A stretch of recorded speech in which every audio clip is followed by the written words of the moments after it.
name is John Drake. I'm an Air Force veteran. I served from July 2003 to December 2009, and in 2007 I volunteered for deployment to southern Iraq in support of Operation Iraqi Freedom. I stand against Donald Trump because he has no integrity, no honesty, and cares about nothing but enriching himself and his oligarch buddies. He's against a well-educated populace. We know this as he is currently attempting to destroy the Department of Education. He clearly doesn't care about veterans. As in the past, he's called us suckers and losers, and is currently cutting the VA and firing thousands of veteran federal employees. He is a bigot and a racist, which is proven by his past and by how he runs his administration, and because of his repeated attempts to gain unchecked power over the United States government, and that he is damaging relationships with our closest allies of decades while he cozies up to the dictators of the world. I would say that I feel betrayed, but not by Trump, as he's never been on my side. I feel betrayed by the American people who voted him into power. Less than 100 years ago, this country sent its young men into the horrors of war in the theaters of Europe and the South Pacific to fight against the fascists and bullies of the world. And I think too many have forgotten the price paid by American sons, daughters, and families during that time in world history. My name is Brian. I'm a 28-year military vet and a registered Republican voter. The recent classified scandal reinforces in my mind that responsibility and accountability of one's actions are non-existent in this current administration. We the people are now witnessing a coordinated campaign of disinformation and absolute cowardice by the very leaders we the people need to be the most courageous. The SecDef and the president have even gone on to blame the one innocent person involved, the editor of The Atlantic. They've disparaged his character and called his reporting a hoax, using a familiar ploy used by this administration when faced with uncomfortable truths. Someone in DC grow a freaking spine, take responsibility for this massive screw-up, and resign in disgrace from your job. Anything short of this, in my mind, just reaffirms to me that the Trump administration isn't worried about draining the swamp or dismantling the deep state. Instead, they're methodically building a far more insidious and dangerous form of government that rewards their richest supporters and keeps we the people under their control. America is not a dictatorship yet, but history shows that the multitude of legally questionable actions taken by this administration are the exact way others have gotten there. I'm sharing this recording as a veteran of the United States of America. I served in the Army from 1978 to 1981.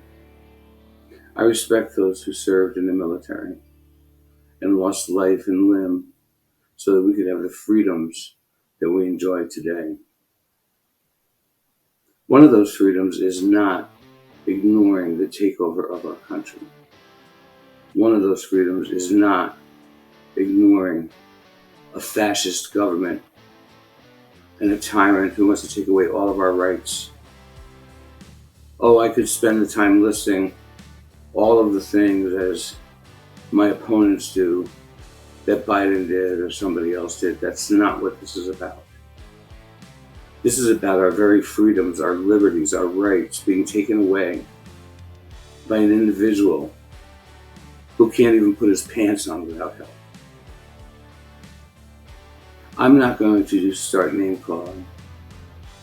I'm not going to indulge people who want to match lists of what Biden or Obama did versus what this man is doing. I call him a man, but with the least amount of respect that I could possibly ever muster. If you would use your AI, your search engines, your brains, and actually look at what's going on every day, day after day, rights are being taken away. Now he wants to bring segregation back. The Veterans Suicide Hotline is being removed. HUD funding is being removed. Food funding is being removed. Education is being removed. Okay, so he's not as subtle as the politicians of the past are insofar as taking away our rights, our liberties, and our freedoms. He's right out there, right in your face doing it. You can't believe it's happening, so you just don't do anything about it. Well, the time is here, folks. We either stand up legitimately, rightfully, and appropriately against a dictator who has lost his ever-living mind, or we suffer the consequences. The awakening is here. The light will shine so brightly that he will realize he started his own demise. His cronies, the Congress, the Senate, all of these people will wake up one day and realize the gig is up.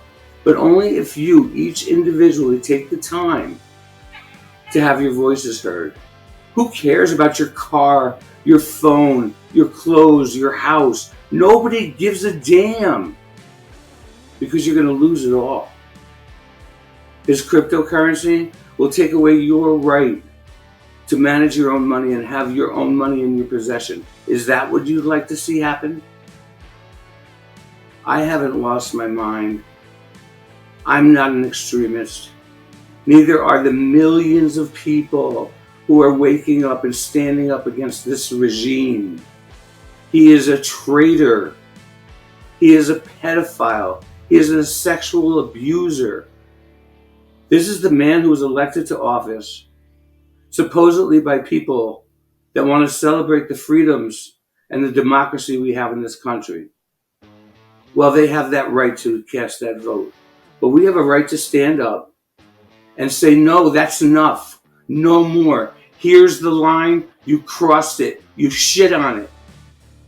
He does not have all-encompassing power over us.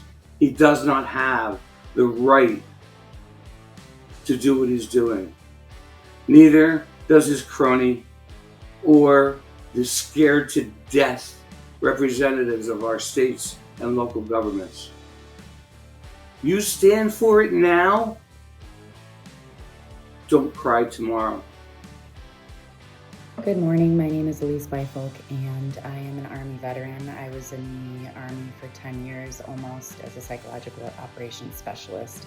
I deployed to both Iraq and Afghanistan.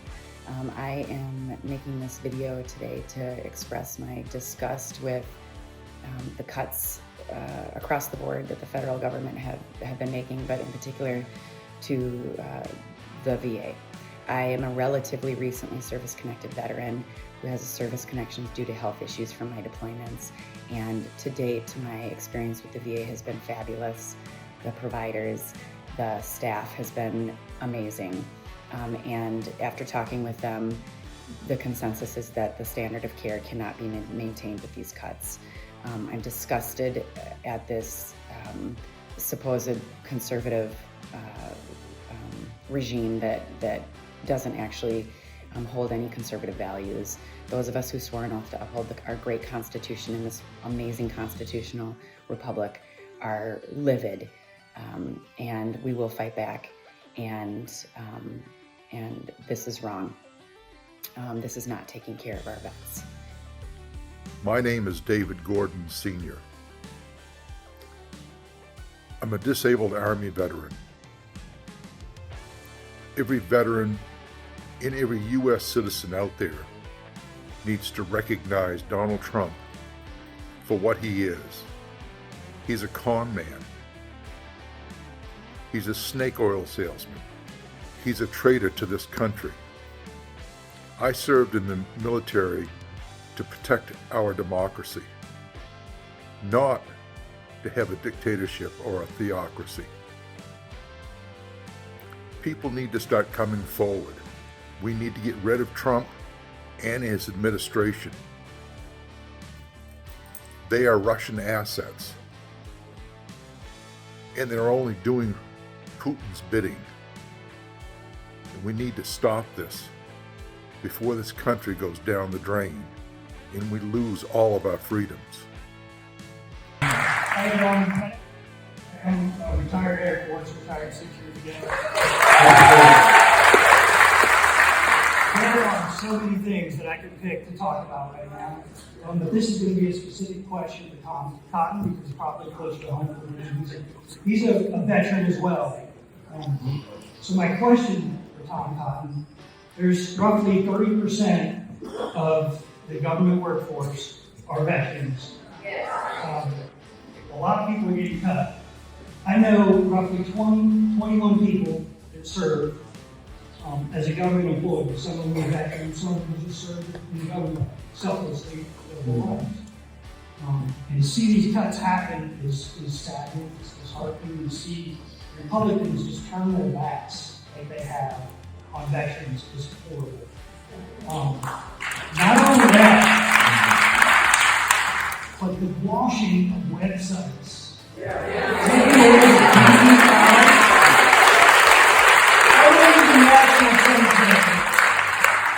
white.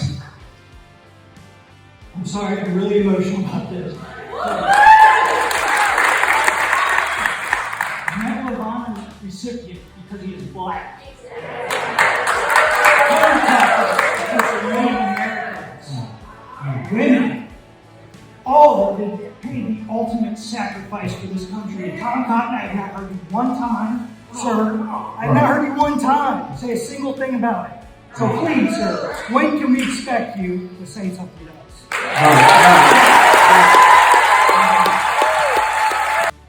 My name is Kent. I'm a disabled Vietnam veteran and prior military officer. I grew up in a small textile town in Tennessee. I am now retired and live in North Carolina. I own guns and a motorcycle. I am a registered independent voter.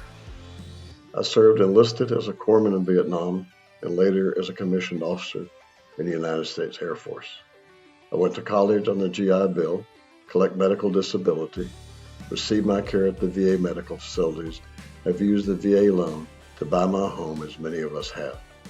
I took the same sacred oath we all have in the military, to protect and defend our Constitution from enemies both foreign and domestic.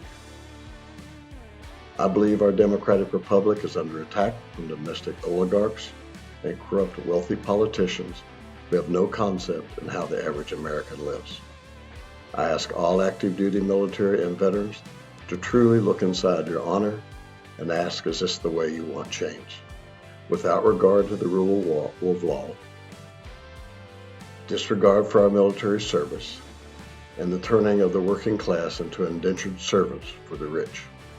This is our choice, not theirs. Wake up and rise up. My name is John Doherty. I served 4 years in the Army. This message is to you MAGA losers and hypocrites out there in particular. You are all full of dog shit. You claim to be pro-military, but only up until we come back from war, right? Then you gotta support us? Go fuck yourself with your goddamn hypocrisy. And by the way, the fucking Russian Federation, which is the enemy of not just the US, but all of mankind and life in general, they put bounties on US soldiers' heads in Afghanistan when I was there. So you take your hypocritical bullshit, you shove it right up your fucking asses, you traitorous fucks. So I never supported Donald Trump. I thought he was just a passing phase. America had to try something new. But that's just not the case. And what ultimately, pushed me way over the edge was the fact that even if you make the argument that Trump didn't incite an insurrection, the fact that he didn't come out and condemn it, and then when he came back into office, he pardoned these terrorists that attacked our Capitol. Attacked our government, undermined our Constitution, caused the death of police officers. It's just totally un-American and unconstitutional. As veterans, we take an oath to support and defend the Constitution against all enemies, foreign and domestic. And that domestic part is key. Donald Trump is a domestic enemy. He is violating the Constitution. As a retired veteran of the U.S. Army Reserve, what spurred me to run for Congress in Ohio? It was a complete betrayal of the working class and poor people of this country in favor of the extreme billionaires, the 1% of Americans. This has been a plan for a long time, and they had to get their authoritarian Donald Trump and his buddy Elon Musk in charge to be able to pull this off. This is a complete betrayal of the American people by the Republican Party as well. They have discarded the veterans that they no longer need. They are discarding the elderly people, and they are discarding the marginalized people of this country. And as veterans of their foreign wars, we're not going to take it anymore.